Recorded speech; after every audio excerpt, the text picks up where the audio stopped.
നമസ്കാരം പ്രിയ സുഹൃത്തുക്കളെ, അൾട്ടിമേറ്റ് വിന്നറിൻ്റെ മറ്റൊരു വീഡിയോയിലേക്ക് ഏവർക്കും സ്വാഗതം. കഴിഞ്ഞ ക്ലാസ്സുകളിൽ നമ്മൾ കേരളം ബേസിക് ഫാക്റ്റാണ് പഠിച്ചുകൊണ്ടിരുന്നത്.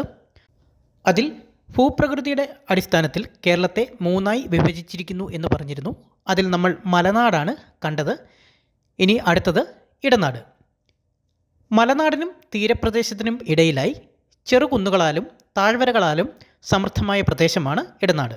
അപ്പം മലനാടിൻ്റെയും തീരപ്രദേശത്തിൻ്റെയും നടുക്കായി ചെറുകുന്നുകളാലും താഴ്വരകളാലും സമൃദ്ധമായ പ്രദേശമാണ് ഇടനാട്.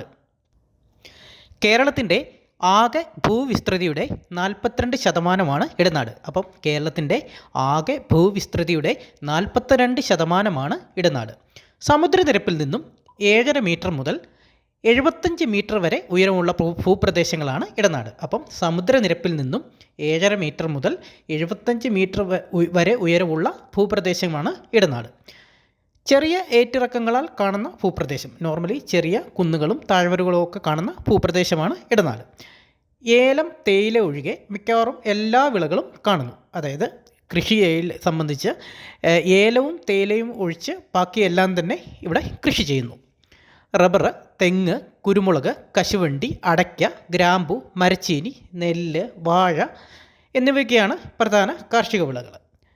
ലാറ്ററൈറ്റ് കുന്നുകൾ കാണപ്പെടുന്നത് ഇടനാട്ടിലാണ്. അപ്പം ലാറ്ററൈറ്റ് കുന്നുകൾ എവിടെയാണ് കാണപ്പെടുന്നത്? ഇടനാട്ടിലാണ് ലാറ്ററൈറ്റ് കുന്നുകൾ കാണപ്പെടുന്നത്. അപ്പോൾ ഇത്രയുമാണ് ഇടനാടിനെക്കുറിച്ചുള്ള ബേസിക് വിവരങ്ങൾ. ഇനി നമുക്ക് തീരപ്രദേശത്തിലേക്ക് പോവാം.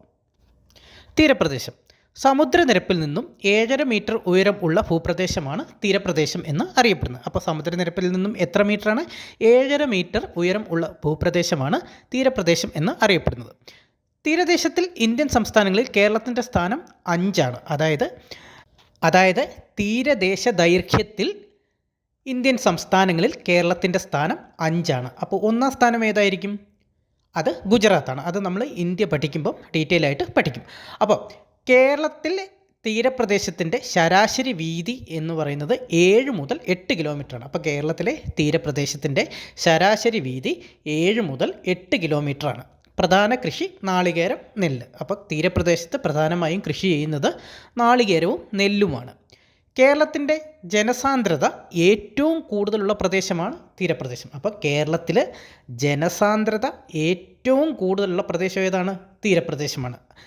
തീരപ്രദേശത്തെ ജനസാന്ദ്രത എന്ന് പറയുന്നത് 1 സ്ക്വയർ കിലോമീറ്ററിന് 2000 അപ്പം തീരദേശത്തിൽ ജനസാന്ദ്രത എന്ന് പറയുന്നത് 1 സ്ക്വയർ കിലോമീറ്ററിന് 2000. കേരളത്തിൻ്റെ ഭൂവിസ്തൃതിയുടെ 10% തീരപ്രദേശം. അപ്പം എത്ര ശതമാനമാണ്? കേരളത്തിൻ്റെ ഭൂവിസ്തൃതിയുടെ 10% തീരപ്രദേശം എന്ന് പറയുന്നത്. കേരളത്തിൻ്റെ തീരദേശ നീളം 580 കിലോമീറ്ററാണ്. അപ്പം കേരളത്തിൻ്റെ തീരദേശ നീളം എത്രയാണ്? 580 കിലോമീറ്ററാണ്. കേരളത്തിൽ കടൽ തീരം ഉള്ള ജില്ലകൾ 9 ഇത് മുൻപ് PSC ചോദിച്ചിട്ടുള്ള ക്വസ്റ്റ്യനാണ്. കേരളത്തിൽ കടൽ തീരം ഉള്ള ജില്ലകൾ 9 ഏറ്റവും കൂടുതൽ കടൽ തീരമുള്ള ജില്ല കണ്ണൂർ. അപ്പം ഏറ്റവും കൂടുതൽ തീരദേശ ദൈർഘ്യമുള്ള ജില്ല കണ്ണൂരാണ്. ഏറ്റവും കുറവ് കൊല്ലം. ഏറ്റവും കുറവ് തീരദേശ ദൈർഘ്യമുള്ളത് കൊല്ലത്തിനാണ്. കടൽ തീരം ഏറ്റവും കൂടുതലുള്ള താലൂക്ക് ചേർത്തല. ആലപ്പുഴ ജില്ലയിലെ ചേർത്തല താലൂക്കാണ് ഏറ്റവും കൂടുതൽ കടൽ തീരമുള്ള താലൂക്ക്. കേരളത്തിലെ ഏറ്റവും നീളം കൂടിയ ബീച്ച് മുഴുപ്പിലങ്ങാട്, കണ്ണൂർ. കണ്ണൂരിലുള്ള മുഴുപ്പിലങ്ങാട് ബീച്ചാണ് കേരളത്തിലെ ഏറ്റവും നീളം കൂടിയ ബീച്ച്. കേരളത്തിൻ്റെ തീരപ്രദേശത്ത് കാണപ്പെടുന്ന റേഡിയോ ആക്റ്റീവ് മൂലകങ്ങളാണ് ഇൽമനൈറ്റും മോണസൈറ്റും. ഇതും മുൻപ് ചോദിച്ചിട്ടുള്ളൊരു ക്വസ്റ്റ്യനാണ്. കേരളത്തിൻ്റെ തീരപ്രദേശത്ത് കാണപ്പെടുന്ന റേഡിയോ ആക്റ്റീവ് മൂലകങ്ങളാണ് ഇൽമനൈറ്റും മോണോസൈറ്റും. കേരളത്തിൽ കടൽത്തീരം ഇല്ലാത്ത ജില്ലകൾ ഏതൊക്കെയാണ്? കേരളത്തിൽ കടൽത്തീരമില്ലാത്ത 5 ജില്ലകളാണുള്ളത്. കേരളത്തിൽ കടൽത്തീരമില്ലാത്ത 5 ജില്ലകളാണുള്ളത്.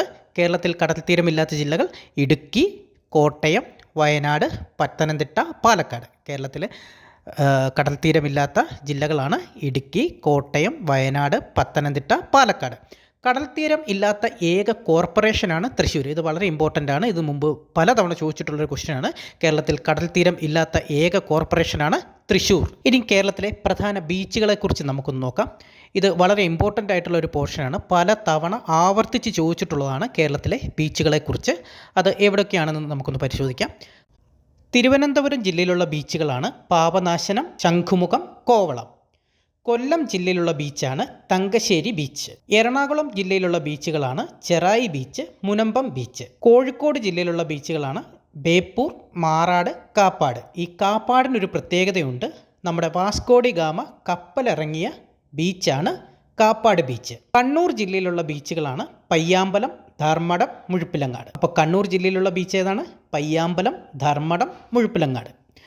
കാസർഗോഡുള്ള ബീച്ചാണ് ബേക്കൽ ബീച്ച്. കാസർഗോഡുള്ള ബീച്ചാണ് ബേക്കൽ ബീച്ച്. കേരളത്തിലെ ഏക ഡൈവിൻ ബീച്ചാണ് മുഴപ്പിലങ്ങാട്. ഇത് കണ്ണൂർ ജില്ലയിലാണ്. കണ്ണൂർ ജില്ലയിലെ മുഴപ്പിലങ്ങാട് ബീച്ചാണ് കേരളത്തിലെ ഏക ഡൈവിൻ ബീച്ച്. കേരളത്തിലെ ആദ്യ ഭിന്നശേഷി സൗഹൃദ ബീച്ചാണ് ആലപ്പുഴ. ആലപ്പുഴ ജില്ലയിലെ ആലപ്പുഴ ബീച്ചാണ് കേരളത്തിലെ ആദ്യ ഭിന്നശേഷി സൗഹൃദ ബീച്ച്. കേരളത്തിലെ ആദ്യ പൈതൃക ബീച്ചാണ് Azhikode dolphin beach. Azhikode dolphin ബീച്ചാണ് കേരളത്തിലെ ആദ്യ പൈതൃക ബീച്ച്. അപ്പോൾ ഇത്രയുമാണ് കേരളത്തിലെ പ്രധാന ബീച്ചുകൾ. ഇനി നമുക്ക് കോൾ നിലങ്ങൾ എന്താണെന്ന് നോക്കാം. സമുദ്രനിരപ്പിൽ നിന്ന് താഴെയായി സ്ഥിതി ചെയ്യുന്ന വയൽ പ്രദേശമാണ് കോൾ നിലങ്ങൾ. അപ്പോൾ സമുദ്രനിരപ്പിൽ നിന്ന് താഴെയായി സ്ഥിതി ചെയ്യുന്ന വയൽ പ്രദേശമാണ് കോൾ നിലങ്ങൾ എന്നറിയപ്പെടുന്നത്. കേരളത്തിലെ പ്രധാനപ്പെട്ട നെൽ ഉൽപ്പാദന മേഖലയാണ് കോൾ നിലങ്ങൾ. കേരളത്തിൻ്റെ പ്രധാനപ്പെട്ട നെൽ ഉൽപ്പാദന മേഖലയാണ് കോൾ നിലങ്ങൾ. കേരളത്തിൽ കോൾ നിലങ്ങൾ കാണപ്പെടുന്ന ജില്ലകൾ ആണ് മലപ്പുറം, തൃശ്ശൂർ. കേരളത്തിൽ കോൾ നിലങ്ങൾ കാണപ്പെടുന്ന ജില്ലകളാണ് മലപ്പുറവും തൃശ്ശൂരും. കേരളത്തിൽ കോൾ നിലങ്ങളിൽ കൃഷി ഇറക്കുന്ന സമയമാണ് പുഞ്ചസമയം. പുഞ്ചസമയം എന്നാണ് കേരളത്തിൽ കോൾ നിലങ്ങളിൽ കൃഷി ഇറക്കുന്ന സമയം അറിയപ്പെടുന്നത്. കേരളത്തിൽ കോൾ നിലങ്ങളിൽ പ്രധാനമായും കൃഷി ചെയ്യുന്ന നെല്ലിനമാണ് പൊക്കാളി. കേരളത്തിൽ കോൾ നിലങ്ങളിൽ പ്രധാനമായും കൃഷി ചെയ്യുന്ന നെല്ലിനമാണ് പൊക്കാളി. വെള്ളപ്പൊക്കത്തെയും ലവണാംശത്തെയും അതിജീവിക്കാൻ ശേഷിയുള്ള നെല്ലിനമാണ് പൊക്കാളി. വെള്ളപ്പൊക്കത്തെയും ലവണാംശത്തെയും അതിജീവിക്കാൻ ശേഷിയുള്ള നെല്ലിനമാണ് പൊക്കാളി എന്ന് പറയുന്നത്. വിവിധ ഇനം നെൽവിത്തുകളെക്കുറിച്ച് നമ്മൾ മറ്റൊരു ക്ലാസ്സിൽ വിശദമായിട്ട് പഠിക്കുന്നതായിരിക്കും. ഇനി PSC പരീക്ഷയിലെ വളരെ പ്രധാനപ്പെട്ട ഒരു സെഗ്മെൻറ്റാണ് ചുരങ്ങൾ. ആ ചുരങ്ങൾ എന്ന സെഗ്മെൻറ്റിലേക്ക് നമുക്ക് കടക്കാം. കേരളത്തിലെ പശ്ചിമഘട്ടത്തിൽ 16 ചുരങ്ങളാണുള്ളത്. അപ്പം കേരളത്തിലെ പശ്ചിമഘട്ടത്തിൽ പ്രധാനമായിട്ടും 16 ചുരങ്ങളാണ് ഉള്ളത്. അതിലെ ഏറ്റവും വലിയ ചുരമായ പാലക്കാട് ചുരത്തെക്കുറിച്ച് നമുക്ക് ആദ്യം നോക്കാം. കേരളത്തിലെ ഏറ്റവും വലിയ ചുരമാണ് പാലക്കാട് ചുരം. അപ്പോൾ കേരളത്തിലെ ഏറ്റവും വലിയ ചുരമാണ് പാലക്കാട് ചുരം. പാലക്കാടിനെയും കോയമ്പത്തൂരിനെയും തമ്മിൽ ബന്ധിപ്പിക്കുന്നു. അപ്പം കേരളത്തിലെ പാലക്കാടിനെയും തമിഴ്നാട്ടിലെ കോയമ്പത്തൂരിനെയും തമ്മിൽ ബന്ധിപ്പിക്കുന്ന ചുരമാണ് പാലക്കാട് ചുരം. ഇത് നീലഗിരി കുന്നുകൾക്കും ആനമലയ്ക്കും ഇടയിൽ സ്ഥിതി ചെയ്യുന്നു. അപ്പോൾ പാലക്കാട് ചുരം എവിടെയാണ് സ്ഥിതി ചെയ്യുന്നത്? നീലഗിരി കുന്നുകൾക്കും ആനമലയ്ക്കും ഇടയിലാണ് പാലക്കാട് ചുരം സ്ഥിതി ചെയ്യുന്നത്. കേരളത്തിൽ നിന്നും തെക്ക് പടിഞ്ഞാറൻ മൺസൂണിനെ തമിഴ്നാട്ടിലേക്കും തമിഴ്നാട്ടിൽ നിന്നും ഉഷ്ണക്കാറ്റിനെ കേരളത്തിലേക്കും കടത്തിവിടുന്നത് പാലക്കാട് ചുരമാണ്. ഓക്കെ, അപ്പം കേരളത്തിൽ നിന്നും തെക്ക് പടിഞ്ഞാറൻ മൺസൂണിനെ തമിഴ്നാട്ടിലേക്കും തമിഴ്നാട്ടിൽ നിന്നും ഉഷ്ണക്കാറ്റിനെ കേരളത്തിലേക്കും കടത്തിവിടുന്ന ചുരമാണ് പാലക്കാട് ചുരം. പാലക്കാട് ചുരത്തിലൂടെ ഒഴുകുന്ന നദിയാണ് ഭാരതപ്പുഴ. ഇത് മുൻപ് ചോദിച്ചിട്ടുള്ളൊരു ക്വസ്റ്റ്യനാണ്. പാലക്കാട് ചുരത്തിലൂടെ ഒഴുകുന്ന നദി ഏതാണെന്ന്. അപ്പം പാലക്കാട് ചുരത്തിലൂടെ ഒഴുകുന്ന നദിയാണ് ഭാരതപ്പുഴ. അടുത്ത ഒരു പ്രധാനപ്പെട്ട ചുരമാണ് താമരശ്ശേരി ചുരം. വയനാടിൻ്റെ പ്രവേശന കവാടം എന്നറിയപ്പെടുന്ന ചുരമാണ് താമരശ്ശേരി ചുരം. അപ്പം വയനാടിൻ്റെ പ്രവേശന കവാടം എന്നറിയപ്പെടുന്ന ചുരം ഏതാണ്? താമരശ്ശേരി ചുരം. വയനാട് ചുരം എന്നും ഇത് അറിയപ്പെടുന്നു. അപ്പം വയനാട് ചുരമെന്നും അറിയപ്പെടുന്ന ചുരമാണ് താമരശ്ശേരി ചുരം. താമരശ്ശേരി ചുരം കണ്ടെത്താൻ ബ്രിട്ടീഷുകാരെ സഹായിച്ച ആദിവാസിയാണ് കരിന്തണ്ടൻ. ഇത് മുൻപ് ചോദിച്ചിട്ടുള്ളൊരു ക്വസ്റ്റ്യനാണ്. താമരശ്ശേരി ചുരം കണ്ടെത്താൻ ബ്രിട്ടീഷുകാരെ സഹായിച്ച ആദിവാസിയാണ് കരിന്തണ്ടൻ.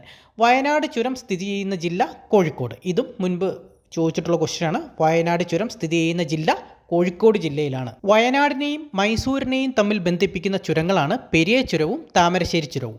വയനാടിനെയും മൈസൂരിനെയും തമ്മിൽ ബന്ധിപ്പിക്കുന്ന ചുരങ്ങളാണ് പെരിയ ചുരം, താമരശ്ശേരി ചുരം. കേരളത്തിലെ ഏറ്റവും തെക്കേ അറ്റത്തെ ചുരമാണ് അരുവാമൊഴി ചുരം. അപ്പം കേരളത്തിലെ ഏറ്റവും തെക്കേ അറ്റത്തുള്ള ചുരമാണ് അരുവാമൊഴി ചുരം. കണ്ണൂരിനെയും കൂർഗിനെയും തമ്മിൽ ബന്ധിപ്പിക്കുന്ന ചുരമാണ് പെരുവമ്പാടി ചുരം. കണ്ണൂരിനെയും കർണാടകയിലെ കൂർഗിനെയും തമ്മിൽ ബന്ധിപ്പിക്കുന്ന ചുരമാണ് പെരുവമ്പാടി ചുരം. പുനലൂരിനെയും ചെങ്കോട്ടയെയും തമ്മിൽ ബന്ധിപ്പിക്കുന്ന ചുരമാണ് ആര്യങ്കാവ് ചുരം. പുനലൂരിനെയും ചെങ്കോട്ടയും തമ്മിൽ ബന്ധിപ്പിക്കുന്ന ചുരമാണ് ആര്യങ്കാവ് ചുരം. ആര്യങ്കാവ് ചുരത്തിലൂടെ കടന്നു പോകുന്ന ദേശീയപാതയാണ് NH 744. അപ്പോൾ ആര്യങ്കാവ് ചുരത്തിലൂടെ കടന്നു പോകുന്ന ദേശീയപാതയാണ് NH 744. നാടുകാണി ചുരം ഏത് ജില്ലയിൽ സ്ഥിതി ചെയ്യുന്നു? മലപ്പുറം. മലപ്പുറം ജില്ലയിലെ ചുരമാണ് നാടുകാണി ചുരം. വയനാടിനെയും കണ്ണൂരിനെയും തമ്മിൽ ബന്ധിപ്പിക്കുന്ന ചുരമാണ് പാൽച്ചുരം. വയനാടിനെയും കണ്ണൂരിനെയും തമ്മിൽ ബന്ധിപ്പിക്കുന്ന ചുരമാണ് പാൽച്ചുരം. ഇടുക്കിയെയും മധുരയെയും തമ്മിൽ ബന്ധിപ്പിക്കുന്ന ചുരമാണ് ബോഡിനായ്ക്കന്നൂർ ചുരം. ഇടുക്കിയെയും മധുരയെയും തമ്മിൽ ബന്ധിപ്പിക്കുന്ന ചുരമാണ് ബോഡിനായ്ക്കന്നൂർ ചുരം.